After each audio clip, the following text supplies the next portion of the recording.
aman ya. Kalau sekarang mungkin karena nggak aman makanya diantar ya. Dan juga apa teman-teman, mereka nggak punya kendaraan, sepeda pun dia nggak punya. Wah, tapi Thomas ini dia belajar sungguh-sungguh. Dia sungguh-sungguh belajar sampai akhirnya umur 16 tahun Thomas ini selesai sekolahnya. Kayak tamat SMA gitu ya, umur 16 tahun udah tamat SMA, lalu dia cari kerja. Dan umur 16 tahun, sekalipun dia dari keluarga yang sederhana, keluarga miskin, papa mamanya nggak mampu, papa mamanya itu punya penghasilan yang sangat kecil, seringkali kekurangan makanan. Mau makan harus berbagi, cuman ada apa? Cuman ada roti. Nggak nasi ya, di sana nggak makan nasi, makan roti. Rotinya juga cuman pakai roti. Ada orang-orang makan roti pakai daging, tapi mereka cuman makan nasi, roti pakai sayur. Tuh, tapi Thomas ini teman-teman, dia terus berjuang dan umur 16 tahun dia jadi guru. Dia jadi guru di sekolah dasar, di SD ya, mulai digaji. Tapi karena Thomas ini masih muda, dia digajinya itu nggak banyak. Kalau guru sekarang ya gajinya udah banyak ya, udah cukup lah. Tapi Thomas karena dia masih baru lulus kuliah, terus habis itu dia baru ngajar, kadang-kadang nggak dibayar. Tiap hari dia ngajar murid-murid, bulan depannya nggak dibayar, bulan depannya lagi nggak dibayar. Wah, si Thomas ini kesulitan banget teman-teman. Dia susah, dia nggak punya makanan, bajunya itu aja. Pasti ya, karena apa? Ya karena dia nggak dibayar. Kadang-kadang dibayar itu 3 bulan sekali. Itu pun bayarnya sedikit. Karena apa? Dia kayak bukan guru yang tetap ya. Lalu kemudian dia berdoa. Tapi tahukah teman-teman, Bapak Thomas ini adalah orang yang takut akan Tuhan. Dia nggak peduli mau dia hidup miskin, kekurangan, tapi dia sangat rajin ke gereja. Dan yang paling dia sukai di gereja adalah memuji Tuhan. Dia suka sekali ke gereja, walaupun gerejanya agak jauh, tapi dia datang setiap hari Minggu, nggak pernah bolos, selalu datang. Dan dia juga jadi pelayan Tuhan loh teman-teman. Nah, suatu kali teman-teman, Bapak Thomas ini sakit. Karena memang dari kecil, yaitu ya, keadaan rumah mereka juga kesulitan, makanan sulit, gak ada vitamin, pertumbuhannya juga susah. Nah akhirnya teman-teman, Bapak Thomas ini sakit-sakitan. Yang tadinya dia ada di gereja, terus melayani ya, kalau melayani di gereja itu ya harus datang setiap saat ya, kalau ada kebaktian, kalau ada ibadah, hari Selasa datang, Rabu datang, Kamis datang, Jumat datang, sedangkan dia masih juga kerja. Wah, dia bilang gini sama Pak Pendeta, Pak Pendeta maaf ya, saya udah gak bisa pelayanan lagi ke gereja seperti dulu. Kalau ibadah saya akan datang ibadah, tapi kalau pelayanan saya gak bisa karena saya lagi sakit Pak Pendeta. Terus Pak Pendetanya bilang, ya gak apa-apa, kamu sembuhkan sakitmu, istirahat yang banyak, minum obat ya, kata Pak Pendetanya ya, sama Bapak Thomas, sama Thomas ini. Langsung dia pergi.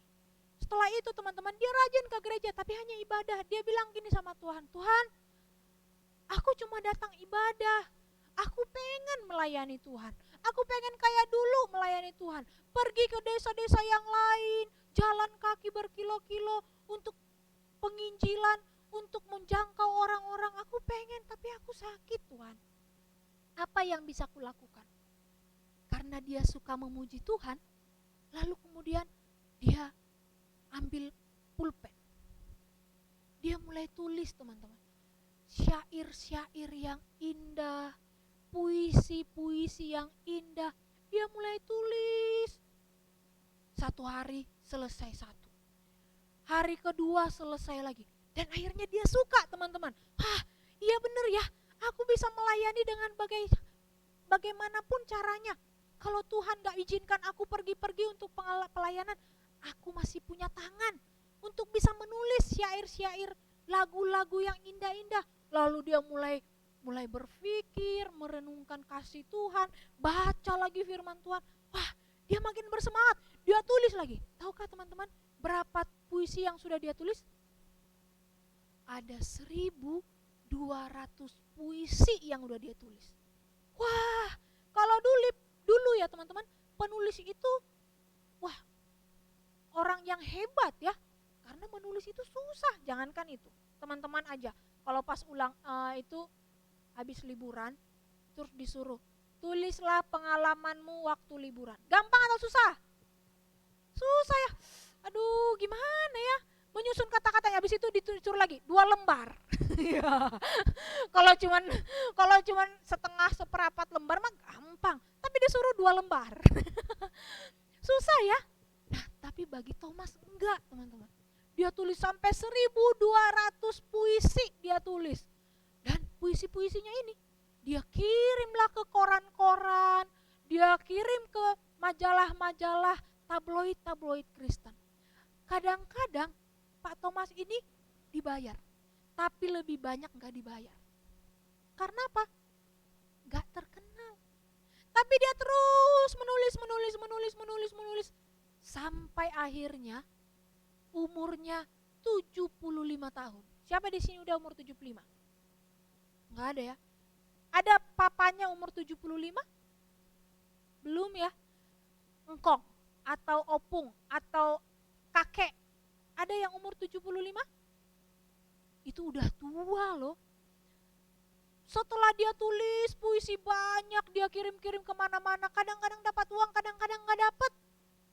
Setelah umur 75, akhirnya tiba-tiba nih teman-teman, nih bapaknya nih, wah udah tua banget ya, tuh tua banget itunya, mukanya udah tua karena memang udah tua 75 tahun. Lalu Bapak Thomas ini tiba-tiba terkenal. Tahukah teman-teman? Karena ada satu puisi yang waktu dia kirimkan ke koran, wah orang-orang suka. Tulisan puisinya itu tentang mulia setiamu, ada lagunya. Mulia setiamu ya Allah Bapa. Itu sering dinyanyiin di kalau kita ibadah orang dewasa ya. Wah, lagu itu terus dibuat melodinya. Wah, akhirnya terkenal. Viral, teman-teman. Mungkin kayak teman-teman lagi suka lagu apa? Lagu suka anime. Wah, di mana-mana diputar lagunya. Contohnya lagunya Tiara, di mana-mana diputar, di Alfamart, Indomaret, di angkot, diputar ya. Akhirnya terkenal ya si Tiara ya. Ada yang kenal Tiara di sini? Kenal ya? Iya, Indonesian Idol. Iya, terkenal teman-teman. Wah, dia jadi banyak diundang di stasiun televisi. Wah, selamat ya Pak. Dan tahukah teman-teman, setelah umur 75 tahun loh, selama ini dia nggak dibayar. Selama ini dibayar ya cuma sedikit. Hidupnya nggak jadi orang kaya teman-teman. Tapi setelah umur 75 tahun diundanglah dia ke televisi, diundang, ditanyalah, Pak Thomas, selamat ya, Bapak akhirnya jadi terkenal. Bapak penulis yang sangat hebat.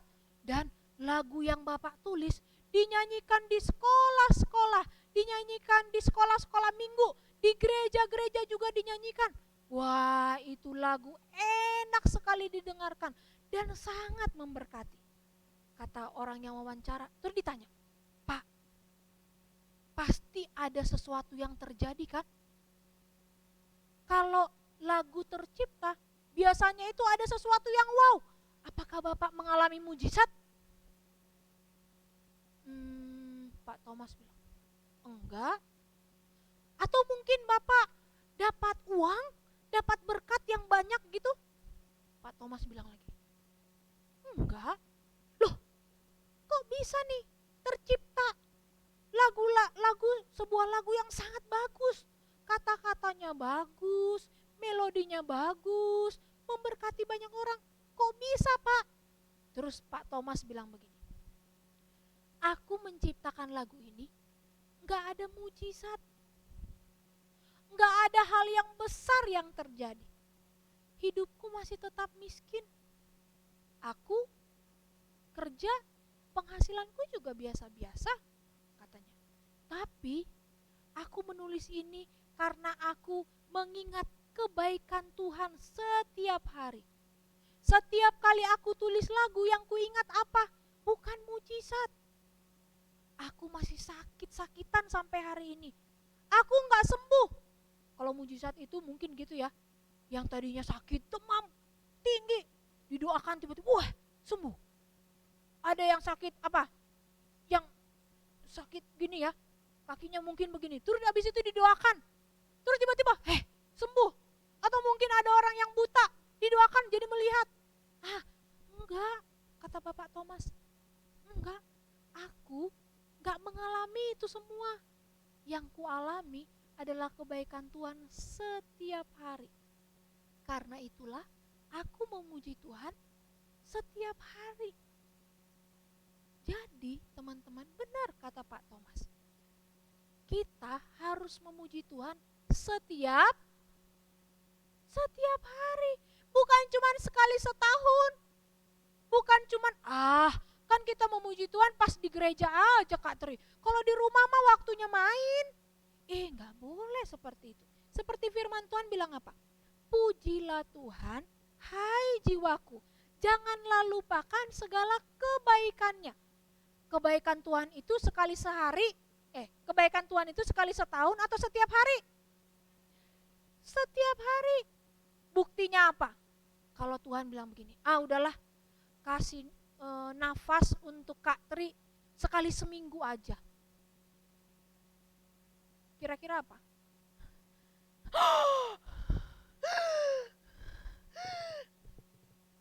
Meninggal, jangankan sekali seminggu, dua kali sehari aja dikasih, nggak tiap hari dikasih nafas. Wah, mati ya, Kak Tri udah mati. Karena itu kita merasakan kebaikan Tuhan itu sekali seminggu atau tiap hari? Tiap hari. Kalian makan sekali seminggu atau tiap hari? Itu kebaikan Tuhan.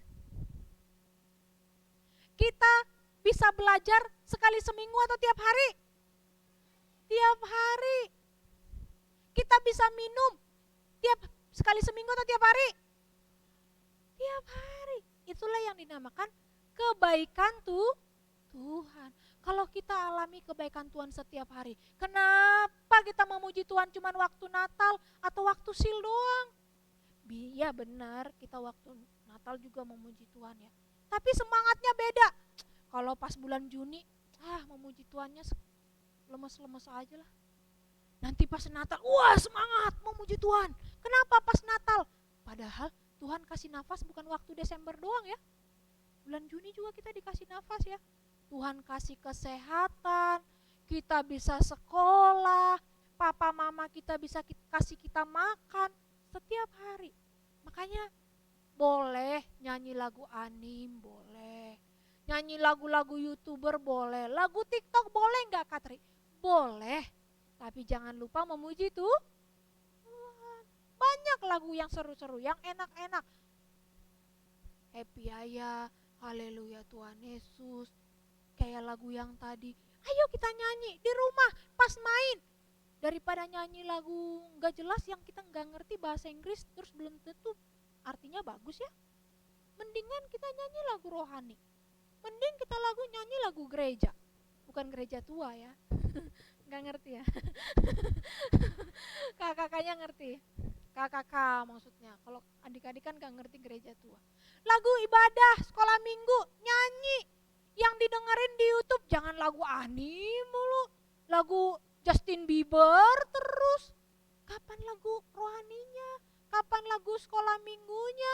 Jangan nonton apa lagi? Baby Shark terus yang didengerin. Cocomelon terus yang dinyanyiin.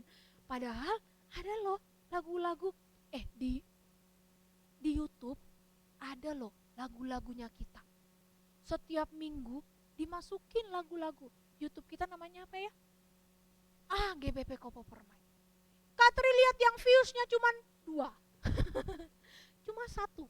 Terus ini nonton YouTube, nonton apa ya? Nonton siapa itu namanya? Kak Tri lupa. Atta Halilintar terus. Teguh Sugianto terus. Cocomelon yang nonton sampai jutaan, ratus juta, sampai billion, sampai triliun. Tapi yang dengar lagu Happy Ayah di gereja kita di YouTube cuma 1 orang. Itu artinya kita nggak suka memuji Tuhan. Kalau kita suka memuji Tuhan, ayo kita latih ya. Itu harus dilatih. Gimana Kak Tri caranya? Dengerin YouTube, kalau pas dikasih waktu nonton YouTube 1 jam 1 hari ya. Gak boleh lebih. Dikasih nonton, lihat dulu lagu-lagu sekolah minggu GBP Kopo Permai. Wah, dilihat. Nanti kita jadi seneng. Semakin kita dengerin, nanti waktu nyanyi kita nyanyi. Waktu mandi juga nyanyi. Waktu apa lagi? Waktu belajar juga kita nyanyi. Itu lebih baik daripada lagu apapun di dunia ini. Lagu TikTok, lagu Instagram, lagu YouTube, apapun. Lagu rohani lebih baik. Kenapa? Lagu rohani itu membuat kita sukacita. Membuat kita jadi senang, jadi damai hati ini. Waktu marah-marah kesel, hatinya kesel. Kalau dengar lagu TikTok lagi ya makin kesel, makin banting-banting nanti. Tapi kalau kita dengar lagu rohani, hatinya jadi tenang. Bukan cuma orang dewasa ya yang dengar lagu rohani ya. Di YouTube itu banyak banget lagu rohani untuk anak-anak. Siapa yang sering lihat lagu rohani di YouTube? Pulang sekolah. Oh, mau sekolah ya. Bagus ya. Yang lainnya juga dong. Nonton YouTube rohani. Tulis saja lagu sekolah minggu. Dari gereja lain boleh lihat gak Kak? Boleh. Lebih mending itulah daripada yang lain-lain ya. Oke. Janji mau suka memuji Tuhan? Siapa yang janji mau suka memuji Tuhan? Puji Tuhan. Turunkan tangannya. Mari kita berdoa. Lipat tangan. Tuhan, kami berdoa, biarlah kami suka memuji Tuhan. Karena ketika kami memuji Tuhan, bukan hanya karena sesuatu yang besar, mujizat, bukan. Tapi karena setiap hari Tuhan baik kepada kami. Tuhan kasih kami makanan setiap hari. Tuhan berikan kepada kami kesehatan tiap hari. Papa mama kami Tuhan sertai setiap hari. Itulah yang membuat kami terus mau memuji Tuhan. Dan biarlah telinga kami suka dengar firman Tuhan. Hati kami suka dengar firman Tuhan. Mata kami senang melihat tontonan-tontonan rohani. Tuhan Yesus tolong kami supaya hati kami penuh dengan pujian kepada Tuhan. Sama seperti Bapak Thomas. Terima kasih Tuhan Yesus, dalam namamu kami berdoa. Amin. Oke. Sekarang kita baca ayat hafalan. Katri udah ulang-ulang. 1, 2.